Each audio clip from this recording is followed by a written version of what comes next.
Queen Elizabeth II was 10 years old in 1936 when she witnessed the abdication crisis, when her uncle chose to marry divorcee Wallis Simpson and forced the young Princess Elizabeth's father to step up to the throne.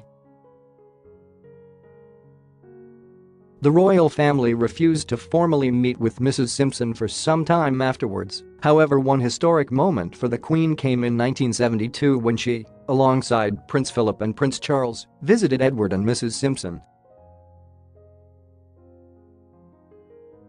Edward and Mrs. Simpson had been living in Paris since their wedding in 1937, which took place at a French chateau and was not attended by any of the royal family.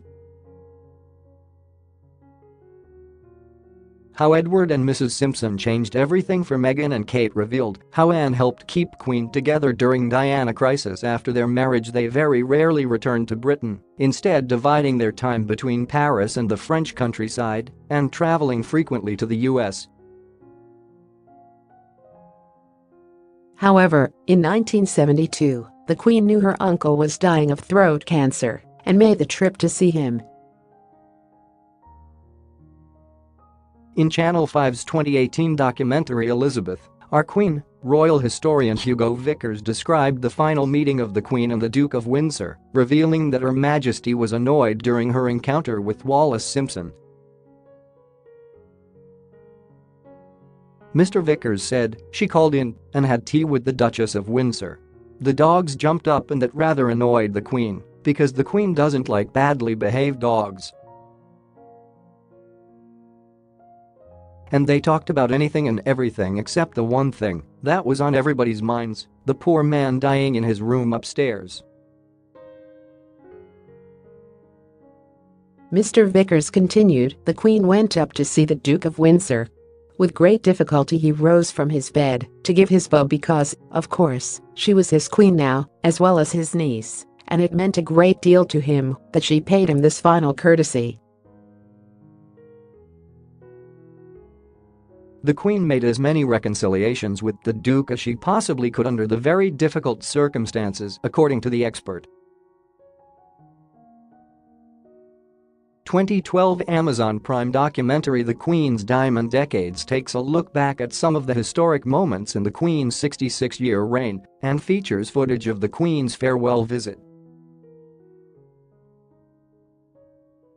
Documentary narrator Patricia Hodge explains the royal family had a final farewell to make. The Duke of Windsor was dying of throat cancer. As Edward VIII, he had abdicated in order to marry the twice-divorced Wallis Simpson.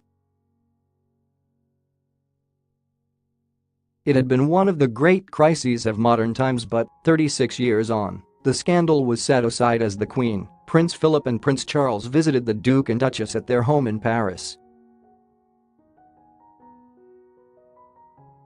Just 10 days after the Duchess waved goodbye to the royal party, the 77-year-old former monarch passed away. After 3 decades in exile, the Duke of Windsor was finally brought home. After his funeral at St. George's Chapel, Windsor, Edward was laid to rest at the Royal Burial Ground at Frogmore, where Wallis Simpson was also buried after her death in 1986. Royal heartbreak, how Princess Margaret said last days were unbearable. Shock reaction to Queen Elizabeth II on US tour revealed at the Duke's funeral. The Queen persuaded the Queen Mother to join Wallis Simpson at the graveside as an act of reconciliation. Mrs. Simpson returned to Paris after the funeral and remained there until her death at the age of 89. This month, royal author Anna Pasternak, who rose to fame in 1994 when she published Princess in Love with James Hewitt, has released a new biography of the Duchess of Windsor.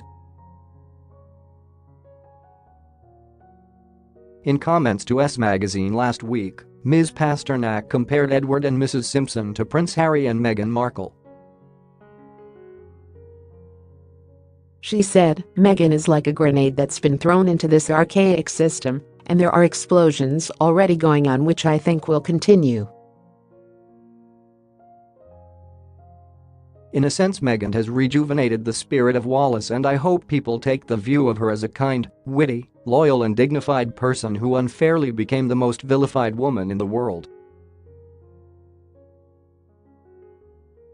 Ms. Pasternak added, "I worry for Meghan and Harry. He's the people's prince as Edward was the people's king."